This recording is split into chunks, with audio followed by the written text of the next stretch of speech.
This time I'm going to do a lesson on the Jim Croce song, Time in a Bottle, probably his most famous hit. So again, as with the last clip that I did, it's necessary for me when I do these sort of things to try to get the elements of both guitar parts onto one guitar. Because Jim was playing his part down here, Maury's playing up here somewhere, so to try to get the two is difficult, and there's a little musical interlude that's used as both the introduction to the song and a little interlude in the middle of the song. Here we go.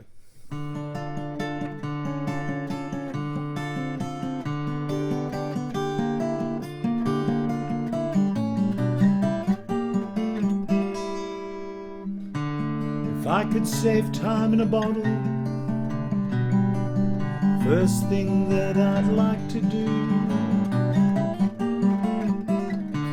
is to save every day like a treasure, and then again I would share them with you. If I could make days last forever, if words could make wishes come true, save every day till eternity passes away to share them with you. There never seems to be enough time to do the things you want to do once you find them. I've looked around enough to know you're the one I want to go through time with.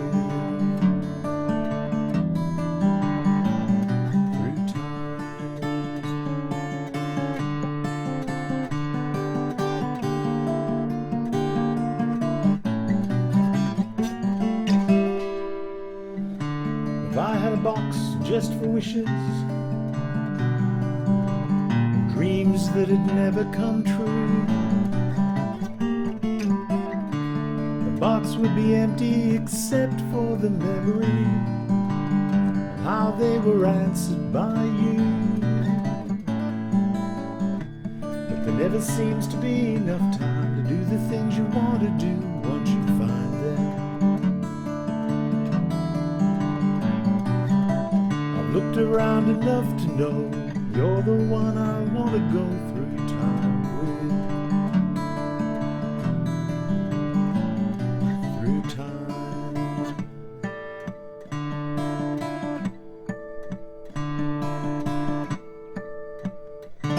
Now this is in the key of D minor. D minor, of course, you can play like that. You might use those fingers just in the simplest folky form of D minor down there. We're going to play another D minor later, but we'll talk about that. But we don't need that whole chord. We only need these two notes, the G string 2nd fret and B string 3rd fret, but we're going to play them with those two fingers like that, because we're not going to play the treble E string. It's in 3/4, so the 1 and 2 and 3 and.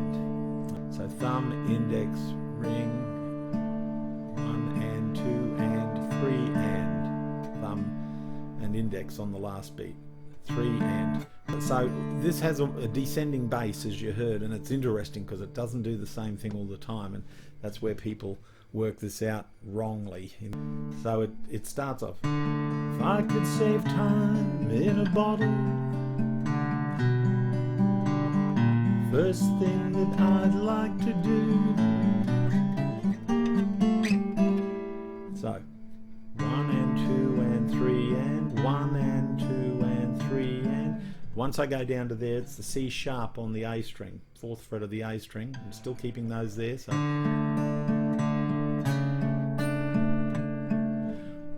the second bass note in that 3/4 bar is the D string. So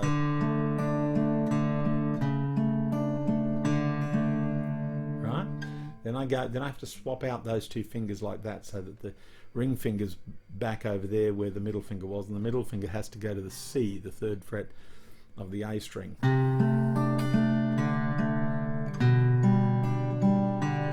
That's just a 2-finger chord there.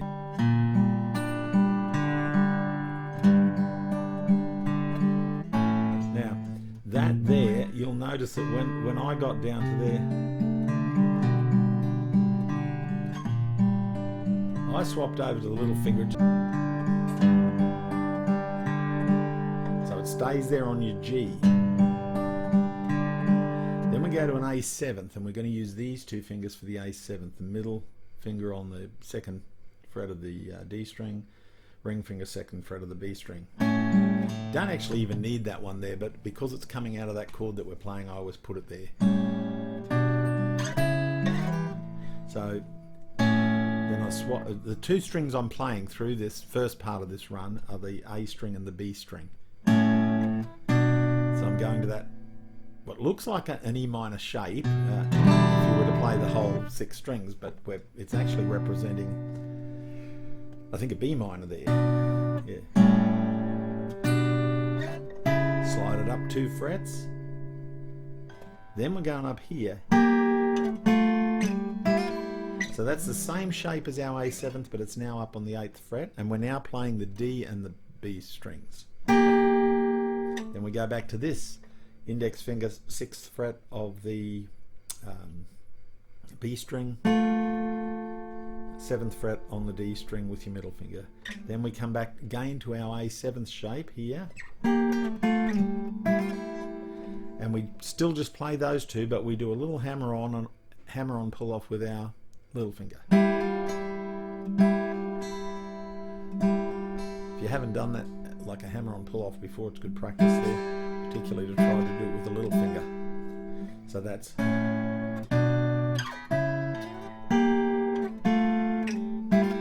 Then you've got the second half of the verse. If I can make days last forever, if words could make wishes come true, I'd save every day like a treasure, and then again I would spend them with you. Now this time it just does this. Goes down to the A7th and does that same thing that you did up there. Now the difference in the bass run there, instead of going there, we're going straight down to this, which is actually a G minor, believe it or not, or part of a G minor.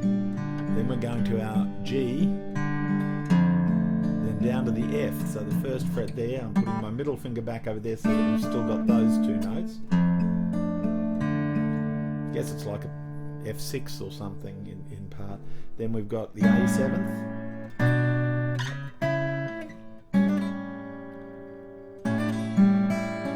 You've got to finish the bar off. Right?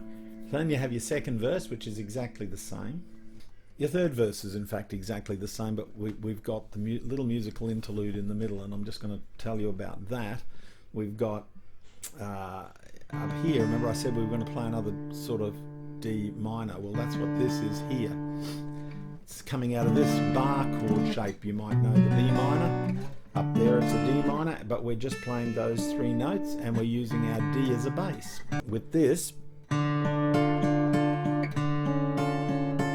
on each 3 beat bar, I'm only playing 1 bass note.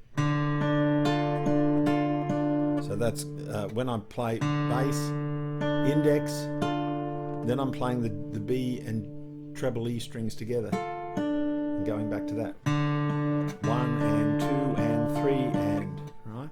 Then we're going down to here. So here, say.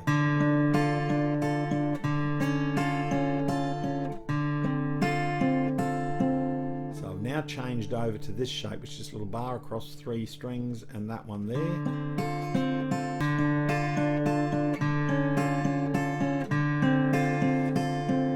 Have to change. We go down to, now what we're playing there is in fact is a G chord with a D bass. Everything's got a D bass in this. So, you know, when you first learn guitar and you learn to play an F chord like that, if you move it up to, it's a G chord, but we want our D bass, so I'm leaving that one off. Then we're going to this one, and that's a G minor. Remember how I said when we're playing the chords down here we ended up G minor, same thing. Right? So now there,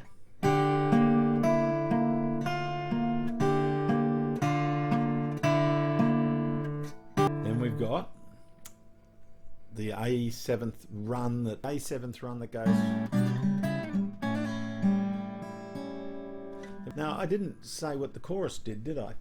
And that's on purpose really, because the chorus, there never seems to be enough time to do the things you want to do once you find them.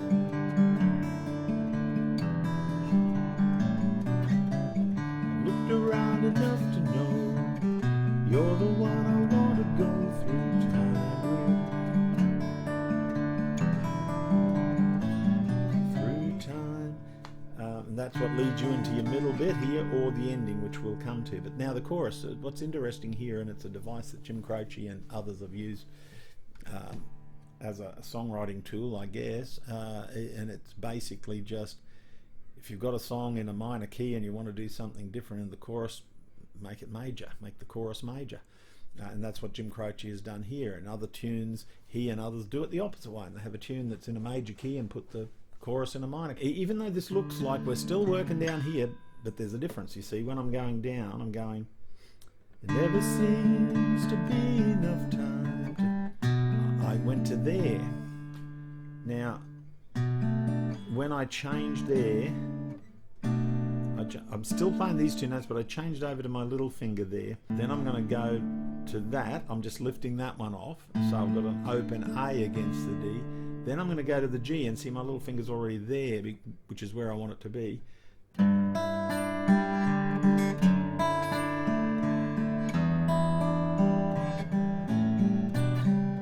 What I'm doing there, I'm on the G with my little finger on the B string on the 3rd fret, and I'm changing my picking pattern a little bit. I'm going thumb, thumb, ring, middle, index. I still do that, I think, don't I? Hang on.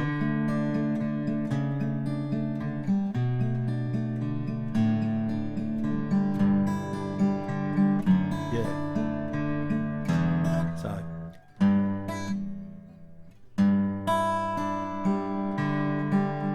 Then I'm changing to this one. I'm putting the F sharp there, and I'm putting that middle finger back over there so that I've still got these two.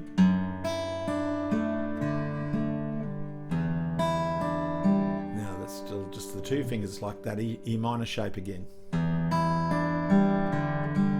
Then, and it doesn't come back down to here when you're coming to the end of the chorus. It would go straight into that if you were doing it after your 2nd verse. But we're at the end of the song. We're at the right at the end, so we're going after the 3rd verse, and this is the ending.